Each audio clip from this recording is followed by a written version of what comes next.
Como a gente viu, o plano de saúde é algo muito importante, mas que sempre pesa no bolso dos usuários. Na hora de escolher, a palavra de ordem é pesquisar. Pesquisar, pesquisar sempre para ver o que tem a melhor cobertura, as menores carências e, claro, preços competitivos. Mas mesmo com tanta pesquisa, acontece de tempos depois o consumidor encontrar uma oferta melhor. E agora, como fazer para migrar de um plano para o outro? E a carência, como fica? Pois é, o usuário tem direito à portabilidade, mas é preciso ficar atento às regras. No ano passado, a Agência Nacional de Saúde Suplementar, a ANS, registrou mais de 300 mil protocolos de consulta sobre planos disponíveis para troca via portabilidade de carências. Para entender melhor como realizar essa portabilidade, os direitos do consumidor, nós vamos conversar com o advogado especialista em direito médico, Juliano Pessoa. Bom dia, muito obrigado pela sua presença. Eu acho que uma das principais dúvidas é essa. Você está no plano de saúde, vai mudar para outro plano, pretende fazer essa portabilidade. Como é que fica a questão da carência? Ela vai junto com essa portabilidade? Bom dia. Bom dia, Gilvan. Bom dia, Sofia. Bom dia, quem nos assiste. Vai sim, Gilvan. Essa é uma dúvida muito recorrente dos consumidores, dos beneficiários. E veja, há algo totalmente distinto do outro. A contratação de um plano é uma coisa, a portabilidade é outra. Então, o consumidor ele não precisa recorrer àquelas corretoras que ele faz normalmente quando ele vai contratar. A portabilidade ele tem a possibilidade de fazer diretamente no próprio site da ANS. Então, ele entra lá sozinho, preenche os dados, né, que vão ser solicitados, e a própria agência vai disponibilizar uma listagem de planos compatíveis para que ele possa fazer essa portabilidade. Naturalmente, como você destacou, existem requisitos prévios para que ele possa fazer isso. Alguns, por exemplo, ele tem que ter estado no mínimo 2 anos naquele plano de origem, né, que é o plano que ele se encontra atualmente, para poder fazer essa migração de toda a sua carência para o plano seguinte. Se ele tiver tido o cumprimento de alguma doença pré-existente, por exemplo, esse período passa para 3 anos. Então, é só ele observar esses regramentos e, se for o caso, pedir ajuda até da própria ANS. Então, não dá para trocar de plano assim, sem restrição alguma ou sem nenhum requisito, né? É preciso seguir ali alguma linha. E, além disso, existe alguma regra em relação a valores, em relação ao percentual de valor de um plano para outro, quando o usuário quiser fazer essa portabilidade? Olha só, Sofia, essa pergunta é bem interessante. Veja, qual é a regra que existe? Ele precisa fazer a portabilidade para um plano compatível economicamente com o que ele está, ou seja, de valor similar ou inferior. O que é que essa regra tenta fazer? Impedir que aquele beneficiário, de repente, só quando ele tiver cometido por uma doença, de repente, mais grave, ele busque a migração para um plano melhor. Então, essa é a ideia de não existir esse tipo de prática. Então, ele tem que migrar, ele pode migrar para um plano de igual valor ou inferior. A questão do percentual, de forma mais objetiva, taxativamente, só existe nos planos exclusivamente odontológicos. Aí eles pedem que ele seja igual ou inferior, mas fazendo um acréscimo de 30% daquele valor. Então, são regrinhas que se utilizam no intuito de não possibilitar que o beneficiário também fique migrando de tempos em tempos para operadores, buscando somente o benefício, né? E aí desequilibraria o mercado e também os contratos ali com as operadoras. Esse é o intuito. Você falou dessa questão dos 30%, não fere em nenhum momento o direito de defesa do consumidor? É necessário fazer uma avaliação em relação a isso, da questão do preço?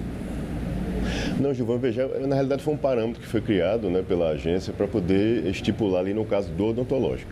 No caso do normal, do geral, do médico, ele não sequer fala em percentual, ele fala que é igual ou inferior. Tá? O que pode ocorrer ainda, nós eliminamos o prazo, o preço, na realidade, a gente pode ter o seguinte: alguma cobertura suplementar naquele novo plano, ou seja, ele sai do de origem e o plano de destino ele tem alguma cobertura a mais do que o outro. Nesse caso, inclusive, ele poderá ter um período de carência somente em relação a essa cobertura suplementar. Mas o preço não, igual ou inferior. Essa é a regra para evitar, de fato, esse tipo de prática de quando ele precisar, ou seja, quando ele tiver cometido por uma doença mais grave, ele buscar automaticamente migrar para um plano superior em relação à cobertura e assistência. Juliana, uma das questões que mais pesam quando existe essa portabilidade em que há reclamação dos consumidores é justamente a carência. Muitas vezes o consumidor ali está num período de 1 ano e meio de carência, mas para completar todo o período era 2 anos. E aí ele quer fazer essa portabilidade. E aí o novo plano de saúde exige uma renovação dessa carência. Isso não é legal, né? Como funciona? Porque o consumidor ele já usou muito tempo ali de carência e ter que fazer tudo de novo é complicado. Veja, Sofia, essa carência de 24 meses, ela geralmente é ligada a uma doença pré-existente, né? Então, é um período que, quando o cliente contrata, ele informa isso e ele tem que passar, no mínimo, 24 meses por conta daquela doença pré-existente.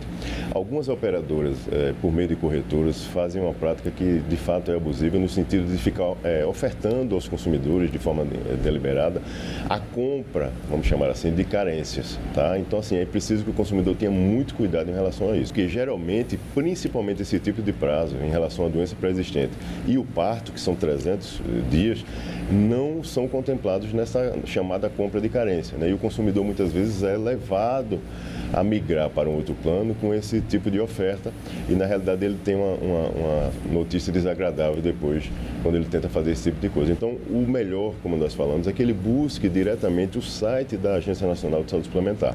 O consumidor não precisa de nenhum portador, de nenhum intermediário, nenhum procurador entre ele e a agência para poder fazer isso. Ele entra diretamente no site, faz lá todo o seu cadastro, coloca todas as informações e a própria ANS irá disponibilizar uma listagem de planos que são compatíveis para que ele possa fazer essa migração. Se ele não preencher os requisitos, não aparecerá e terá lá uma mensagem de que ele não preenche ainda os requisitos necessários para fazer essa portabilidade. Se ele tiver dúvida, liga para o 0800, abre algum tipo de chamado junto à própria ANS e a ANS irá respondê-lo diretamente. Ele não precisa ter contato com corretora para fazer portabilidade. É importante que o consumidor entenda isso.